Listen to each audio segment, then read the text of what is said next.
You swipe your card and it goes through, but your bank account was empty already. That's what overdraft is, and it can cost you a big fortune if you're not careful. So today I'm breaking down what overdraft really means, the consequences that follow, and how to avoid some of the most common pitfalls associated with it. So overdraft happens when you spend more money than you have available in your checking account, but the bank covers the transaction anyways. They ask you if you'd like overdraft when you originally open your account. They'll ask if you know. Have them explain it out to you. So let's imagine this scenario where you got $10 in your bank account. You need to swipe your card for $20. If you don't want overdraft, that charge for $20, you only got $10, remember? It'll just simply be declined because you don't have the money available. If you would like overdraft, the bank will cover that additional $10 that you don't have. So you'll be able to swipe for 20. You only got 10. 10 plus 10 equals 20. So now you're negative $10 in your bank account. So they'll let it go through, and then you'll be hit with an overdraft fee. And remember, you could always turn overdraft off. And typically, it's dependent on the type of balances you keep in your account. But usually when you open your account, the overdraft limit will be about $750.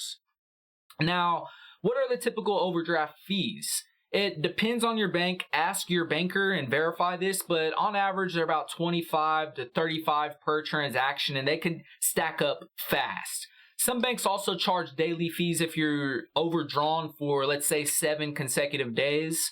And here's what overdrafting can do to you. So you could rack up multiple fees in a day.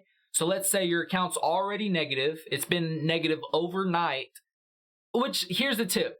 If you take your account negative today and then you get it back to positive today, so it's not negative overnight, sometimes you won't get an overdraft fee. But if it's negative overnight, that's when you get the overdraft fee. So verify that with your banker. And then let's say your balance was negative overnight, you got an overdraft fee, and now you swiped your card for $1. You get another $25 fee. And then $5, you get another $25 fee. So it's every time you swipe once you're overdrawn. It could cause you to bounce payments or decline bills altogether. So if you're maxed out on your overdraft, you don't get no more. It'll start declining charges. So you can always turn your overdraft off and it'll just decline anyways. It could risk your account closure if you don't repay. So that's what's called a charged off account. I'll make a in-depth video on that. Just be on the lookout for it. But banks can see that, and that can hurt your ability to open new accounts later with the same bank or even with other banks, because they have this system that's like this shared database where they could see your banking reputation, and that could make them weary to want to work with you. And it could create a cycle of fees if you're not careful. You'll just constantly be digging yourself out of a hole. I work in banking and I see this every single day. People come in and use their overdraft and then they get paid and their whole paycheck just goes towards paying these overdraft fees. So it's not just annoying, it can mess up your entire financial flow. So here are some practices you can do to protect yourself. Check your balance daily. That just makes sense, right? Download that app.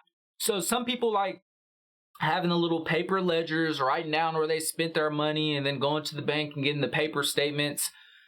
Just download the app, look at your balance. You can see all your transactions right there. You even save a treat.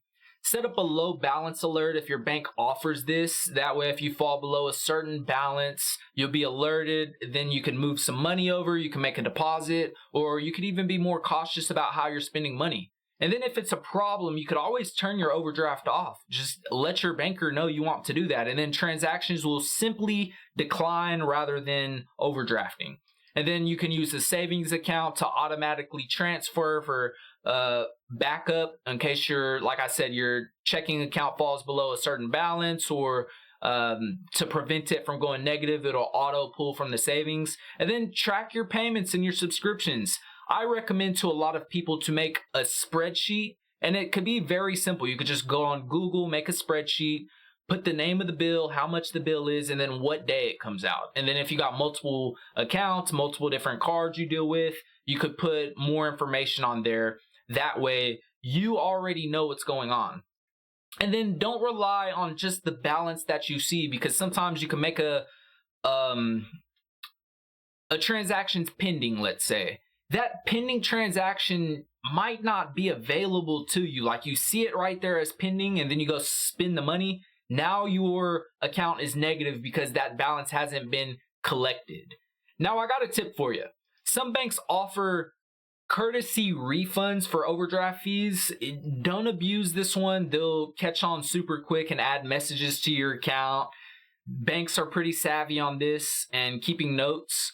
But you could call your banker up or go visit them and just, hey, I overdrafted my account. This is my first. This is my second time. Is there anything you could do about it?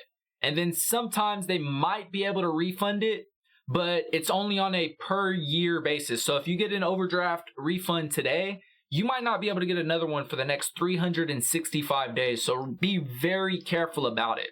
Using your debit card without checking your account can be a rookie mistake that you can make, because that's where that reckless spending comes in and where those fees start stacking up against you. And then forgetting about your auto subscriptions or bill pay, what's coming out. You got rent coming up. Think about pending deposits as your available balance. We just kind of covered that. ATMs don't always give the most up-to-date balances either. So ignoring your statements until it's too late, those are all problems that could cause you to financially ruin yourself. So the key here is to be aware, be cautious of your spending, and have alerts so there aren't any surprises. Overdraft isn't just a fee, it's a habit that can quietly eat your money completely away. So know your balance, use alerts, take control of your money before your bank does. Hopefully this video is valuable to you. Hopefully it's helped you out so you understand overdraft. Check out my Banking for Beginners playlist for more guides on mastering your finances, y'all. Thank y'all for being here, and I'll see you in the next video. Y'all have a good one.